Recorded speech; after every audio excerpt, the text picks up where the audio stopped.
کتب خانے میں میں آپ کا خیر مقدم کرتا ہوں۔ لیجیے، اس بار میں 95 سال پرانی ایک کتاب نکال کر لایا ہوں۔ اس کتاب کا نام ہے تاریخ عجیب اور اس کے مصنف ہیں منشی محمد جعفر، اور یہ دلچسپ کتاب انڈمان کے جزیروں کے متعلق ہے جہاں لوگ ساری ساری عمر کالے پانی کی سزا کاٹتے تھے۔ منشی محمد جعفر نے بھی ان جزیروں میں اپنی عمر کا بڑا حصہ گزارا۔ چنانچہ جزائر انڈمان کے بارے میں لکھنے پہ آئے تو انہوں نے بڑی ہی مفصل اور بہت ہی پرلطف کتاب لکھ ڈالی۔ ادھر منشی نول کشور کے چھاپے خانے نے بھی اس کتاب کو اسی آن بان سے چھاپا اور اس کا ایک نسخہ یہاں لندن میں برٹش میوزیم کے کتب خانے میں محفوظ ہے۔ تاریخ عجیب سن 1879 میں لکھی گئی اور اس کے 1 سال بعد چھپی۔ منشی محمد جعفر صاحب اپنی اس کتاب کے دیباچے میں کہتے ہیں کہ وہ تھانیسر عرف کرکشیتر کے باشندے ہیں۔ 17 سے 25 برس کی عمر تک انگریزی کچہریوں میں وکالت و مختاری کرتے رہے۔ سن 1863 میں جب امبیلا کی لڑائی ہوئی تو لڑنے والوں کا ساتھ دینے کے جرم میں بقول ان کے گھر بیٹھے بٹھائے سزایاب ہوئے اور دائم الحبس بعبور دریائے شور کی سزا پا کر جزائر انڈمان پہنچے اور وہاں جہاز سے اترتے ہی چیف کمشنر کی کچہری میں منشی ہو گئے۔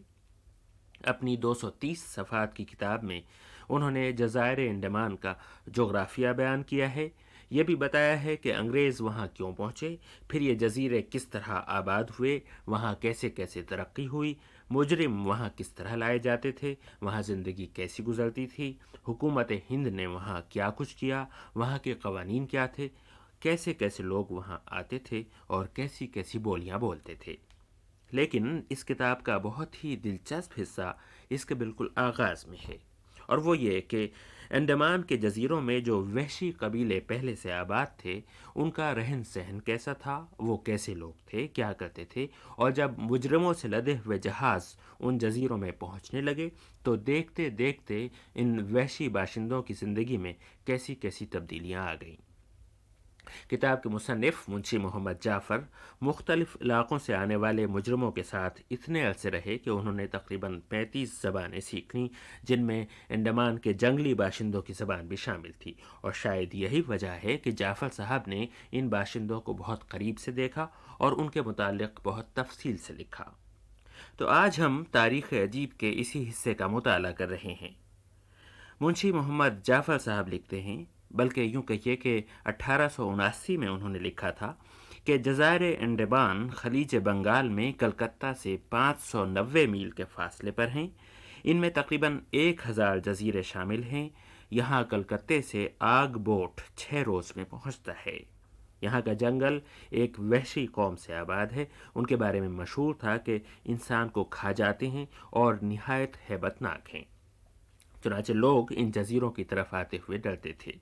الف لیلہ میں سندھ باد جہازی نے کیسی ڈرونی اور مہیب صورت اور آدم خوری اس جزیرے والوں کی لکھی ہے۔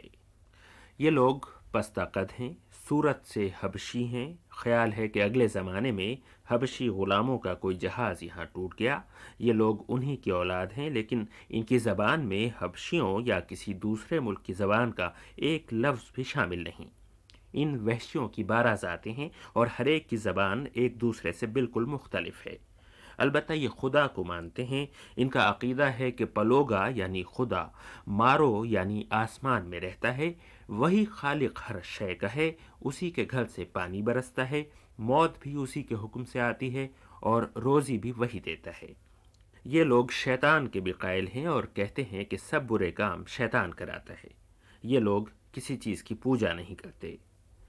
یہ جنگلی لوگ 2 سے زیادہ گنتی نہیں جانتے۔ جب کوئی چیز 2 سے زیادہ گننا ہو تو کچھ انگلیوں سے اشارے کرتے ہیں۔ یہ لوگ مادرزاد برہنہ رہتے ہیں۔ البتہ جب ہماری بستیوں میں آتے ہیں تو سرکار سے ان کو کسی قدر کپڑا بھی ملتا ہے جس سے اپنا بدن چھپا لیویں، لیکن بعض وقت بلا توقف اپنی اصل حیثیت سے بھی آ جاتے ہیں۔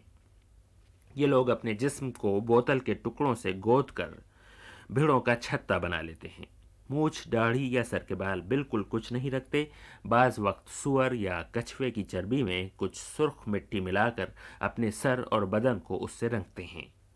ان کا بیاہ شادی بہت سیدھے سادھے طور پر ہوتا ہے۔